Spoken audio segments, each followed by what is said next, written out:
cuối đời sao qua đắng cay, người đi để nhớ từ đây, thiếu anh lòng hoang vắng chiều nay. Từ khi vắng anh phố phường thêm buồn,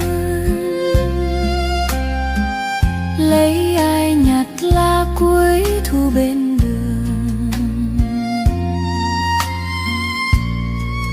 ai tặng cho em cánh hoa, và ai ca nốt bài ca câu hát buồn ru lòng ngày qua.